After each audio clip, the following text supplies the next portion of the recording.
Yes प्यारे बच्चों, dear students, हम जयशंकर प्रसाद जी द्वारा रचित नाटक ध्रुव स्वामिनी पढ़ रहे हैं और इसका तृतीय अंक की व्याख्या भाग पढ़ रहे हैं।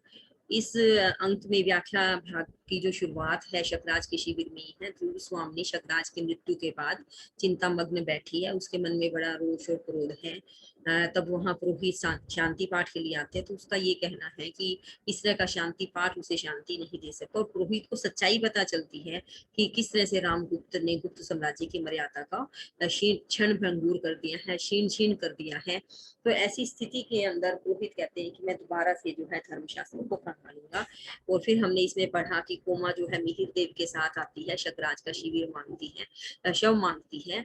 और शकराज के शव को लेकर जैसे ही वो जा रही होती है, रामगुप्त के सैनिक जो मिहिर देव है शक साम्राज्य के पुरोहित गुरु जो है, और कोमा का भी वध कर देते हैं। जो बेकसूर सैनिक है उनका भी वध कर डालते हैं। इस तरह से ये कहानी आगे बढ़ते हुए इसमें यह दिखाया गया है कि जो रामगुप्त है वह पूरा कायर है, लेकिन किसी भी अवसर का अपने हित में जो कहते हैं ना फायदा उठाना है, लाभ उठाना है, उसमें वह कहीं भी चूकता नहीं है।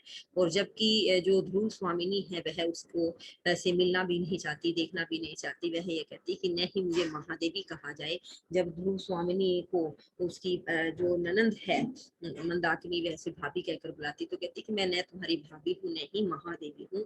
इस तरह से पूरे नाटक में अगर आप तृतीय अंक में व्याख्या के भाग में अगर आप पढ़ सकते हैं, देख सकते हैं, तो आपको यह पता चलेगा कि किस तरह से जो ध्रुव स्वामिनी है वह और जो नारी है उसके प्रति जो समाज का असंतुलित व्यवहार है, असमान व्यवहार है, उसके बारे में हर एक नारी के आप कह सकते हैं संवाद के माध्यम से दिखाया जा रहा है। जैसे ध्रुव स्वामिनी है, कोमा है, मंदाकिनी है, उनके जो डायलॉग्स हैं, जो संवाद है, उनसे यह पता चल रहा है कि समाज में नारी के प्रति जो असमानता का भाव है बहुत ज्यादा है, पराधीनता उसके जीवन में।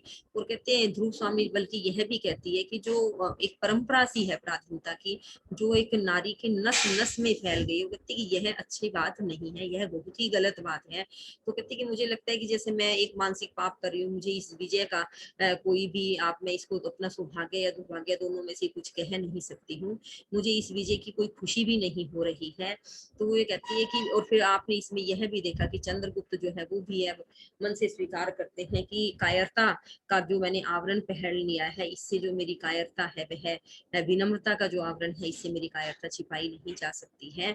मैं अपने सामने जो है अपनी वाग्दत्ता पत्नी किसी और की हो गई है, मैंने अपना पाया हुआ राज भी खो दिया है। तो वो कहते हैं कि मुझे ऐसा नहीं करना चाहिए। इस तरह की बातें जो है आपस में वो अपने जो भी जितने भी इसके ऊपर आप कह सकते हैं कि जो इसके पात्र हैं वो यह करे, और जो महिला पात्र है उनकी जुबान से इस व्याख्या में आप यह देख रहे हैं, इस अंक में यह देख रहे हैं कि महिला के प्रति जो समाज का रवैया है वह बहुत ही गलत है। तो वो कहते हैं कि ध्रुव स्वामी मेरे वीर सहायक को, मैं एक तो स्वयं परित्यक्ता और हतभागिनी स्त्री हूँ, मुझे तो अपनी स्थिति की कल्पना से भी क्षोभ हो रहा है, मैं क्या कहूँ। मतलब जब सामंत कुमार कहते हैं ना कि यह कितना गलत हुआ है कि जो बिल्कुल बेकसूर शक जाति के लोग थे, जो हमारी कृपा के पात्र थे, उन सब का बिना किसी वजह के वध कर दिया गया है। तब ध्रुव स्वामी यह बात कहती है कि मैं किसी के बारे में क्या कहूँ, मैं जो है मैं तो खुद ही परित्यक्ता नारी हूँ। तो फिर जो है सामंत कुमार कहते हैं कि मैं सच कहता हूँ, रामदूत जैसे राजपद को कलुषित करने वाले के लिए मेरे हृदय में तनिक भी श्रद्धा नहीं।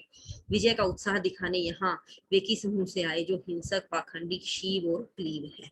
जो सामंत कुमार है, जो मतलब आप कह सकते हैं विशिष्ट व्यक्ति हैं, विशिष्ट सैनिक हैं गुप्त साम्राज्य के, वो भी सब यह कहते हैं कि मैं सबके सामने यह सच से कहता हूँ कि राजपद को कलुषित किया है उन्होंने, और मेरे मन में उनके लिए जरा सी भी श्रद्धा नहीं है।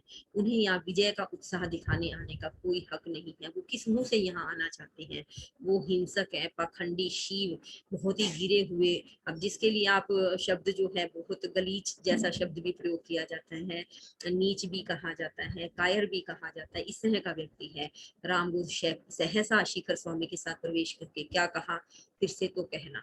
जैसे ही सामंत कुमार ध्रुव स्वामी के सामने यह बात कह रहा है, रामगुरु उसी समय मंच पर आता है और शिखर स्वामी के साथ और कहता है क्या कहना, फिर से को सामंत कुमार, गुप्त काल के गौरव का कलंक कालिमा के सागर में निमज्जित करने वाले। गुप्त काल का जो गौरव है, कलंक की कालिमा था, कालिख के समुद्र के अंदर डुबोने वाले। तुमने गुप्त काल के जो गौरव है उसको तुमने एक कलंक लगा दिया है। शिखर स्वामी उसे बीच में ही रोककर चुप रहो, क्या तुम लोग किसी के बहकाने में के आवेश में आ गए हो? चंद्रगुप्त की ओर देखकर, कुमार यह क्या हो रहा है?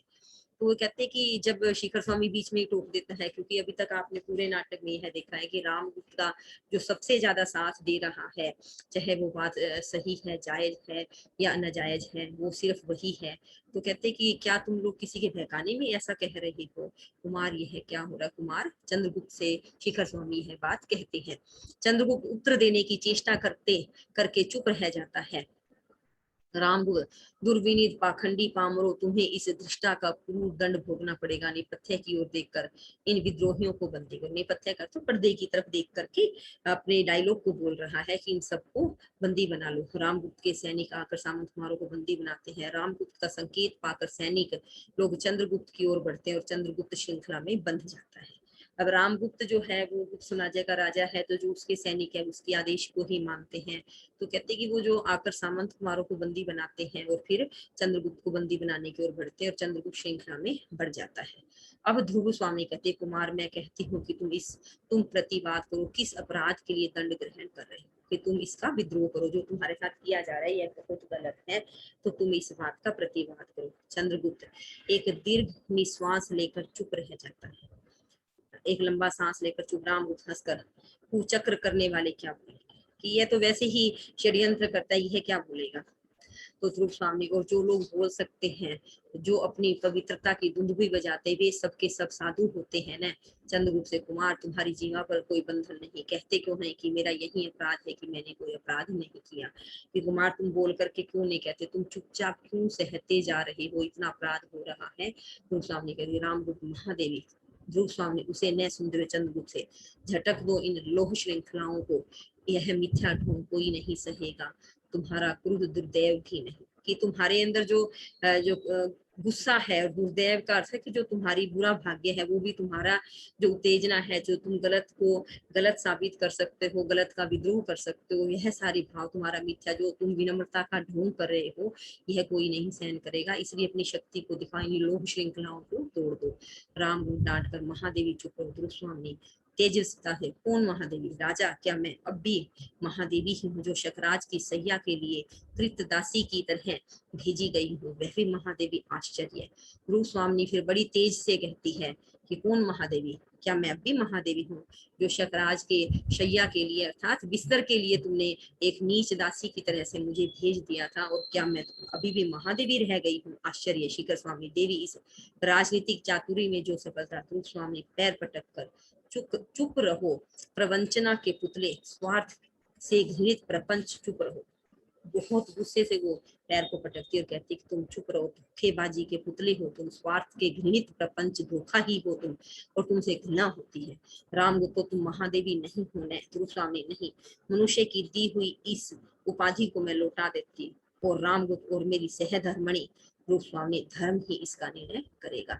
रामगुप्त, क्या इसमें भी संदेह? ध्रुव स्वामी, उसे अपने हृदय से पूछिए कि क्या मैं वास्तव में सहधर्मणि हूँ, क्या मैं तुम्हारी अर्धांगिनी हूँ? अपने हृदय से पूछे, जब मैंने तुमसे एक अर्धांगिनी के रूप में, तुम्हारी पत्नी के रूप में सहायता मांगी थी, तब तुमने मेरे साथ कैसा व्यवहार किया था? इस बात को अपने हृदय से पूछिए। पुरोहित का प्रवेश सामने सबको देखकर चौंक उठता है। शिखर स्वामी चले जाने का संकेत करता है। अब ये बातें चल रही है ध्रुव स्वामी रामगुप्त के बीच में, तब पुरोहित आते हैं और सबको देखकर हैरान हो जाता है। शिखर स्वामी उसे चले जाने का संकेत करता है। पुरोहित, नहीं, मैं नहीं जाऊंगा। प्राणी मात्र के अंतस्थल में जागृत रहने वाले महान विचारक धर्म की आज्ञा मैं न टाल सकूंगा। अभी जो प्रश्न अपनी गंभीरता में भीषण होकर आप लोगों को विचलित कर रहा है, मैं ही उसका उत्तर देने का अधिकारी हूँ। विवाह का धर्मशास्त्र से घनिष्ठ संबंध है। पुरोहित कहता है कि मुझे इस तरह से डराने धमकाने की कोई जरूरत नहीं है, मैं यहाँ से किसी भी कीमत पर नहीं जाऊंगा। प्राणी मात्र के अंतस्थल में जागृत रहने वाले महान विचारक धर्म की आज्ञा मैं नहीं टाल सकूंगा। कि जो मनुष्य धर्म को अपने हृदय के अंदर जागृत रखता है, प्रकाश पुंज मानता है, या कहते हैं कि जब जीवन में कठिन परिस्थिति आती है, मनुष्य निर्णय नहीं ले पाता, तब वह धर्म और धर्म शास्त्र का ही साथ लेता है, और ऐसी स्थिति के अंदर मैं यह काम कभी नहीं कर सकूंगा। तो ये कहते हैं, वो ये कहता है कि ऐसा मैं कभी नहीं कर सकता कि मेरे साथ जो है मैं इस काम को, इस बात को अधूरा छोड़ करके चला जाऊं। जो प्रश्न गंभीरता से सामने है कि ध्रुव स्वामिनी राजधिराज रामगुप्त की पत्नी है या नहीं, वो महादेवी तो है नहीं, क्योंकि रानी की मर्यादा को गुप्त साम्राज्य के राजा ने खराब कर दिया है। लेकिन फिर भी इसका उत्तर मैं जरूर दूंगा, क्योंकि विवाह का धर्मशास्त्र से घनिष्ठ संबंध है। विवाह एक धार्मिक अनुष्ठान है, दो हृदयों का मिलन है। अगर उसका अपमान किया जाता है तो उसके बारे में जरूर। आप सत्यवादी ब्राह्मण हैं, कृपा करके बतलाइए। ध्रुव स्वामी कहते कि आप सत्यवादी ब्राह्मण हैं, बस। शिखर स्वामी विनय से उसे रोककर, मैं समझता हूँ कि यह विवाद अधिक बनाने से कोई लाभ नहीं। ध्रुव स्वामी, नहीं, मेरी इच्छा इस विवाद का अंत करने की। आज यह निर्णय हो जाना चाहिए कि मैं कौन हूँ। राम ध्रुव स्वामी, निर्लजता की भी एक सीमा होती है। ध्रुव स्वामी, मेरी निर्लजता का दायित्व कलीव का पुरुष पर है, स्त्री की लज्जा लूटने वाले उस दस्यु के लिए मैं। वो कहता है कि बातचीत चल रही है कि भी मैं जो सच्ची बात है वो बताऊंगा कि धर्मशास्त्र में इस समस्या का क्या निवारण है कि जो यह राक्षस विवाह करते हैं। मैंने पहले भी बताया था कि जब स्त्री या पुरुष में से दोनों में से कोई भी एक उस विवाह के लिए राजी न हो, जबरदस्ती के विवाह को राक्षस विवाह कहा जाता है। और कहते हैं कि जब इस पुरुष ने एक स्त्री का स्नेह से अपमान कर दिया है तो उसके बाद इस विवाह को रखा जाना चाहिए नहीं। ये समस्या सामने है और मैं जवाब देकर ही जाऊंगा। रोहित ये बात कहता है। और जब ध्रुव स्वामी कहते कि आप सत्यवादी ब्राह्मण है, आप यह बात कहकर जाइए, तो फिर वो क्या कहता है कि इस विवाद को बढ़ाना नहीं चाहिए, क्योंकि शिखर स्वामी तो हर बात वही बात करता है जिससे राम का भला हो। और जब ध्रुव स्वामी कहती है कि नहीं, इस विवाद का अंत आज ही करना है, इसका निर्णय किया जाना चाहिए, मैं कौन हूँ, तब रामगुप्त कहते हैं कि निर्लजता की भी एक सीमा होती है। तब ध्रुव स्वामी कहती है कि मेरी निर्लजता का दायित्व, इसकी जिम्मेदारी किसकी? क्लीव कायर का पुरुष पर है। स्त्री की लज्जा को लूटने वाले दस्यु को, डाकू, दस्यु शब्द से डाकू को मैं जो है पूरी तरह से नफरत करती हूँ, मैं उसे की तरफ ध्यान नहीं दे सकती। कहते हैं कि ये बात ही गलत है। रामगुप्त, रोक कर चुप रहो, तुम्हारा पर पुरुष में अनुरक्त हृदय अत्यंत कलुषित हो गया है। तुम काल सर्पणी सी स्त्री, वो तुम्हें धर्म का तनिक भी भय नहीं। शिखर, इसे भी बंदी करो। अब रामगुप्त जो है, क्योंकि इसमें पूरे नाटक में जब भी आपने रामगुप्त को बोलते देखा है, सिर्फ अपने स्वार्थ के लिए, अपने लाभ के लिए, अपने फायदे के लिए बोलते देखा है, वह हमेशा यह काम ही करता है कि जिस तरह से मेरा लाभ हो सके, मेरा फायदा हो सके। तो क्या कहते हैं कि इसे भी बंदी बना लीजिए। पुरोहित, ठहरिए महाराज, ठहरिए, धर्म की ही बात मैं सोच रहा था। शिखर स्वामी क्रोध से, मैं कहता हूँ कि तुम चुप न रहोगे तो तुम्हारी भी यही दशा होगी। सैनिक आगे बढ़ता है। मंदाकिनी उसे रोककर, महाराज, पुरुषार्थ का इतना बड़ा प्रहसन अबला पर ऐसा अत्याचारी है, गुप्त सम्राट के लिए शोभा नहीं देता। अब मंदाकिनी बीच में बोलती है, क्योंकि वो बहन है, तो उसको लगता है कि शायद अब मैं कुछ बोलूंगी तो लाभ हो पाएगा। मंदाकिनी से रोककर, महाराज, पुरुषार्थ का इतना बड़ा प्रहसन अबला पर इतना बड़ा अत्याचारी है, गुप्त सम्राट के लिए शोभा नहीं देता।